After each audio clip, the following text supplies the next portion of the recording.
Nafarroak 40 koronavirus kasu berri atzeman zituen atzo igandearekin. Mendillorri, Tafalla, Uarte, Leitza, Buztintxur eta Tuteran erregistratu dira positibo gehienak. Nafarroko Gazteriaren Institutuak 3.000 plaza baino gehiago eskaintzen ditu udako jardueretarako, Xakobeo Gazteak erromesaldia barne. Nekazaritzako elikagaien artisau produktua sustatzeko 40.000 euroko diru laguntzen deialdia ireki da. Hezkuntza departamentuak bikakotx 2 milioi euro eman dizkie Nafarroko udalei haur eta lehen hezkuntzako 61 ikastetxe eta 0-3 urte bitarteko ikastetxeak hobetzeko. Euskarazko arreta ziurtatzeko neurriak har ditzala eskatu dio Arartekoak Iruñeko udalari. Nafarroko hainbat sindikatuek osasun bideari eskatu diote azpikontrata baterako lanean hiltzen gazte baten trafiko heriotza ikertu dezala. Bera autoan zijoan odol bankuko materiala garraiatzen. Eremu urdina Ipar Arrotxapeara, Txantreara eta Sanduzelaira helduko da irailean eta 10.800 aparkaleku plaza baino gehiago arautuko dira.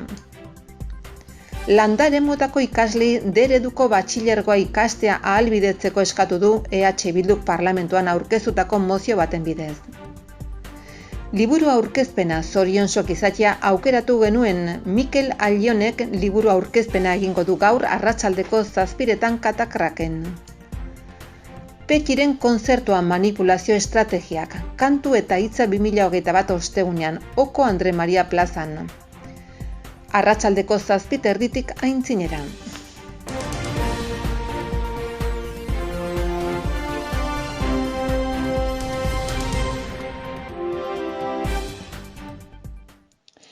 Igandean 853 COVID diagnostiko egin ziren Nafarroan eta 40 kasu berri azaleratu dira eta positibotasun tasa 4,7 igo da azken ordutan.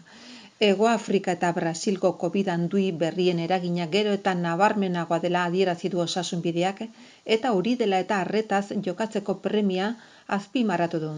Igandean 40 pertsona ingresatuta jarraitzen zuten eta hauetatik 12 zainketa bereziko unitatean daude. Mendillorri, Tafalla, Uarte, Leitza, Buztintxuri, Azkoien, Tutera eta Mutilban erregistratu dira COVID kopuru handienak azken egunean. Nafarroko Gazteriaren Institutua pandemiaren aurreko udako eskaintzaia osoa berreskuratuko du eta udauntarako programa eta jarduera sorta zabala eskainiko du 3.000 gazte baino gehiago jaso ahal izango dutena.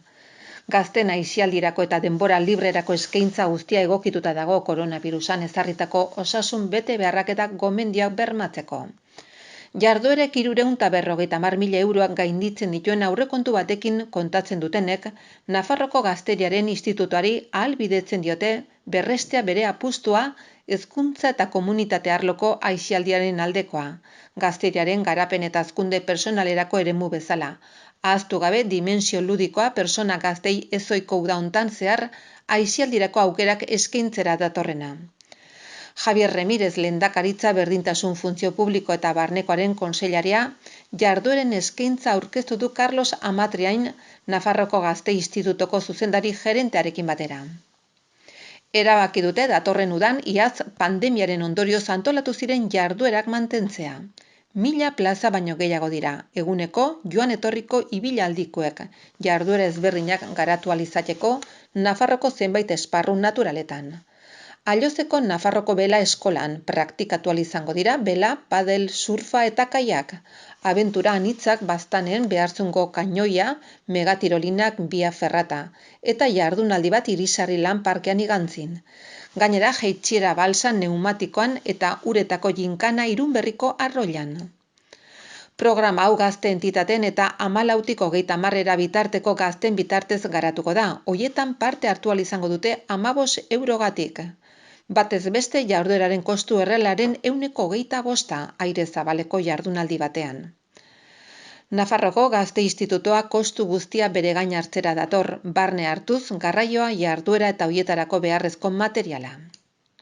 Nobedade nagusiena da iazko urteari dagokionez aire zabaleko kanpalekuak baimendu direla gazteen boluntariotza esparruak garatzeko aukera emanez.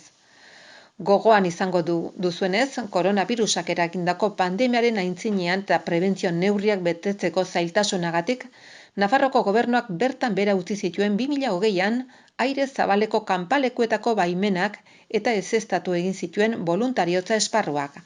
Autonomia, komunitatekin eta nazioarteko boluntariotza zerbitzuarekin lankidetzan garatzen zirenak mugikortasun gaztea sustatzeko asmoz.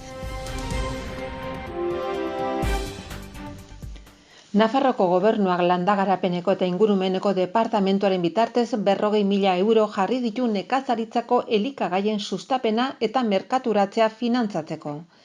Elikagaien artisau elkartei zuzendutako laguntzak ekainaren 27 arte eskatu ahal izango dira, Nafarroko aldizkari ofizialean argitaratutako deialdian jasotzen den bezala.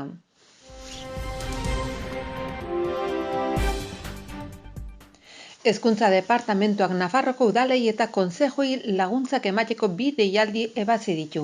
Haur hezkuntzako eta lehen hezkuntzako ikastetxe publikoak eta lehen hezkuntzako ikastetxe mistoak hobetzeko eta birmoldatzeko obren proiektuak gauzatzeko. Bai eta 0-3 urteko ikastetxentzat ere 2 milioi eta 250.000 euro urren ez horren. Deialdi hoietan diruz lagundu ahal izango dira 2021eko ekitaldi ekonomikoaren barnean gauzatu nahi diren proiektuak, baina salbuespen gisa baita 2020an presaz eta nahita nahiez bete behar izan da egindako obrak ere. Udalak formalki premiazkotzat jotakoak eta departamentu honi aldez aurretik jakinarazitakoak. Deialdi honen bidez diru laguntza izango dute udal titulartasuneko haur hezkuntzako, lehen hezkuntzako eta DBH-ko ikastetxetan eraikinaren segurtasunerako, iragaizteko, berogailua edo elektrizitatea jartzeko eta iturgintza eta saneamendurako egindako obrek. Halaber diru laguntza izango dute eragozpen arkitektonikoak kentzeko obra proiektuek, espazioak segurtasun arloan indarrean den araudira egokitzeko lanek, naiz eraikinaren inguratzailearekin, hau da estalkia, fatxada, kanpoko arotzeriak eta instalazioekin berokuntza eta argiztapena lotutako jarduerek. Hots energia aurrezteko eta energiaren eraginkortasunera bideratutakoek. Gainera, deialdi hontan koronabirusa bezalako birusek eragindako osasun krisiei aurre egiteko beharrezko prebentzio neurrien inguruko obrak diruz laguntzia aurreikusi da. Hala nola, espazioetako aireztapen naturala hobetzea, aireztapenaren instalazioa aire kontrolatua berrituaz, eraikinerako sarbide berriak sortzea eta espazioen antolamendua aldatzea ikastetxearen funtzionamendua hobetzeko.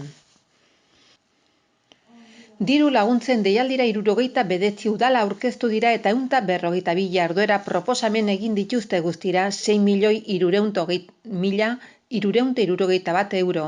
Departamentoak aurreikusitako diru guztia eman du 2 milioi euro guztira 67 esku hartze egiteko 45 herritako 50 ikastetxeetan.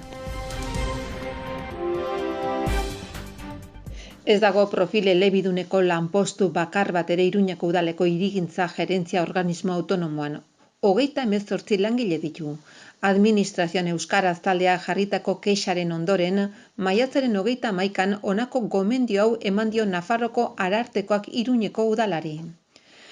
Euskararen erabilera arautzen duen udalgo ordenantza xedatutakoa aplikatuz behar diren neurriak har ditzala herritarrek hirigintza gerentziarekin, ahoz zein idatziz euskaraz jarduteko eta erantzuna hizkuntza horretan jasotzeko duten eskubidea bermatzeko. 2 hilabeteko epea dauka Iruñeko udalak gomendioa onartzen duen jakinarazteko. Alderdi politiko desberdinek gobernatu dute Iruñeko udalean eta bitartean hirigintza gerentzia euskaratik aparte ibili da autonomo.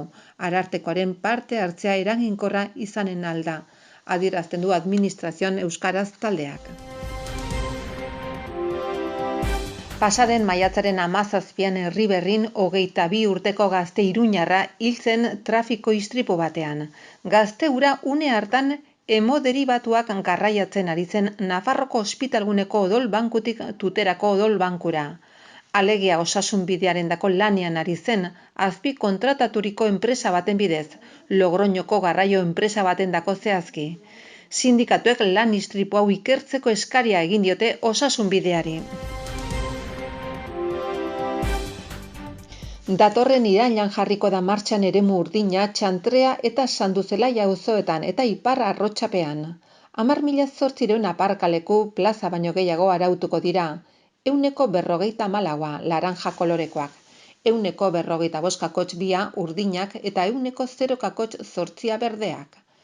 2020ko urrian hirian aparkatzeari buruz aurkeztutako azterlan batek 3 auzo horiek gainezka zeudela egiaztatu zuen. Okupazioa 100%tik gora izan da eguneko zenbait ordutan. Hau da, bidegabeko aparkatzeak izan da ere. Eta 115 baino ratio txikiagoarekin libre dauden aparkaleku plazen eta eremu horietan matrikulatuta dauden ibilgailuen kopuruaren artean. Javier Labairu herritarren segurtasuneko zinegotzia ordezkariak eta Patxi Fernandez alorreko zuzendariak prentsaurrekoa eman dute mugikortasun batzordearen ondotik. Hiriko iparraldeko auzoetan aparkatze arautuaren handitze berriaren xehetasunak azaltzeko.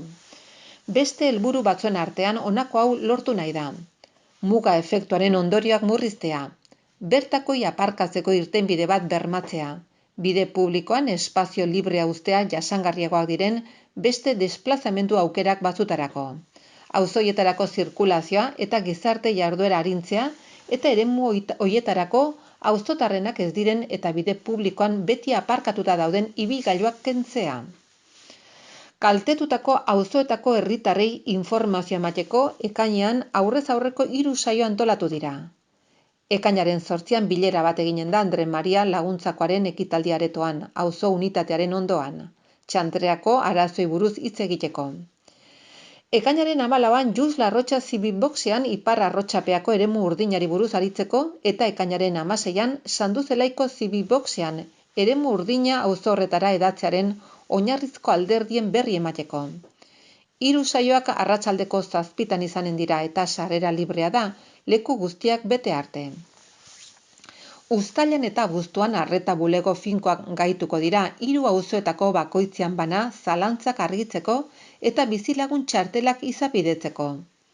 Halaber, triptikoak banatuko dira kaltetutako auzoetako etxeetan eta saltokietan. 12.500 bizilagun txartel inguru jaulkiko direla aurreikusten da, 2.900 inguru Sanduzelaien, 1.900 inguru Ipar Arrotxapean eta 7.700 inguru Txantrean. Bizilagun txartel horren urteko prezioa 48,35 eurokoa da. Beste 3 auzo horien kasuan, azken 4 hilabetetan bakarrik aplikatuko denez, irailetik abendura prezioa 16,2 euro izanen da. EH Bildu Nafarroa talde parlamentaria Carlos Jimeno Hezkuntza Kontseilariari zuzendutako galdera bat erregistratu du. 2021-2022 ikasturterako onarpen prozesuaren araudi berriak Nafarroko hainbat eskualdetako D-ereduko ikaslei sortzen dizkien arazoak eta bidegabekeriak nola konponduko dituen jakiteko. Bakartxo Ruiz Hezkuntza Batzordean EH Bilduko bozeramaileak nabarmendu duenez, Tafaiatik, Zangozatik edo Pirinioetatik, Garralda Erronkaritik eta Otsagabiatik, Iruñera joan behar duten D-ereduko ikaslek konparaziozko bidegabekeria pairatuko dute, onarpen prozesu berriaren eraginez. Bakartxoko ohar batean azaldu duenez, ikasketak euskaraz egiten dituzten Tafallako eta Zangozako ikasleen kasuan, orain arte batxilergoa egiteko puntuak lortzeko aukera zuten Iturrama institutuan. Bertarainoko irisgarritasuna lineako autobusaren bidez bermatuta baitzuten. Halere ohartarazi du ikasle horiek ez dutela atxikitako zentrorik hurbileneko ikastetxetan Iruñerrian eta gainera gaitzetsi du araudi berriarekin Iruñeko ikastetxen eragin eremuetan agertzen ez direnez 0 puntu lortuko dutela eta beraz haien aurretik geratuko direla Iruñerriko ikasle guztiak, 4 edo 3 puntu lortuko dutenak, naiz eta azken horiek beste ikastetxe bat bermatua izan. Pirinioetako ikaslei dagokionez, Bakartxo Ruizek nabarmendu duenez, orain arte aukera zuten izena ematen zuten ikastetxearen helbidea ikaslearen helbide gisa jartzeko, baina eskola mapa berriak institutu atxiki bakarra izatea eragiten du, eta ezinen dute ikastetxea irisgarritasunaren arabera aukeratu du. Era berean, Ruizek kritikatu du beste disfuntzio batzuk ere agerian jarri direla araudi berri honekin, arte batxilergoan esaterako. Nafarroan ikastetxe bakar batek eskaintzen du arte plastikoetako batxilergoa D-ereduan.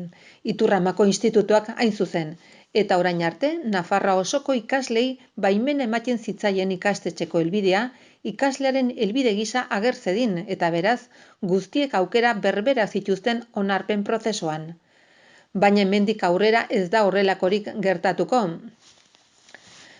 Eta gaineratu du gauza bera gertatzen dela Barañaingo Alaitz Institutuko D ereduko arte eszenikoen batxilergoarekin. Bi kasutan, Iruñerritik kanpoko ikaslek 0 puntu izanen dute, eta Iruñerriko aldiz 3 puntu eta hori konparaziozko bidegabekeria larri bada kritikatu du Ruizek. Horregatik guztiagatik departamentuari irtenbide bat eskatu dio ikasle horiek diskriminaziorik jasan ez dezaten.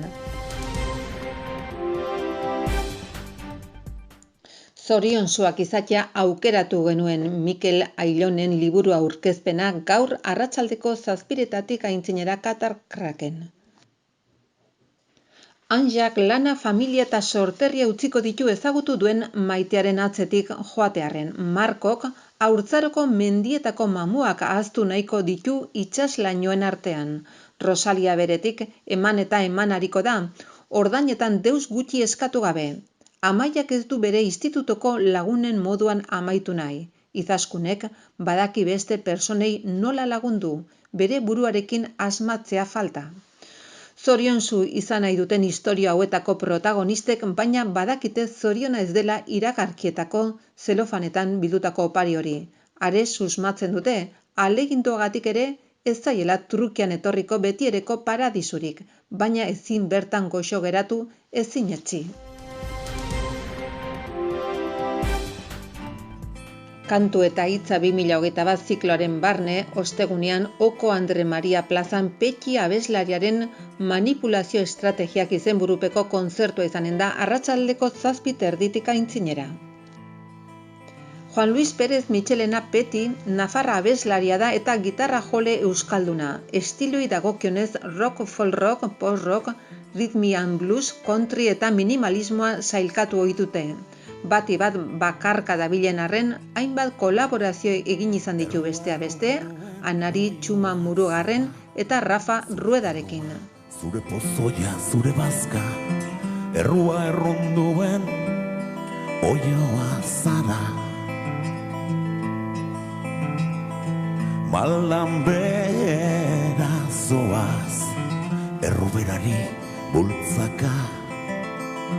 Erru ezberdina da, errubera. Erruak dakar erru dantza, erruak soilik du erruaren antza, zer izan zen lehenago, errua edo arrautza. Eta errurik ez balitz, bizitza balitz abia, dena bere kabuz balebil, kulparik ona ez ekarri, nirekin ez konparti. Bizi gara larru gorririk, larru gorritan ez da errurik, ez deabru, ez aingerurik.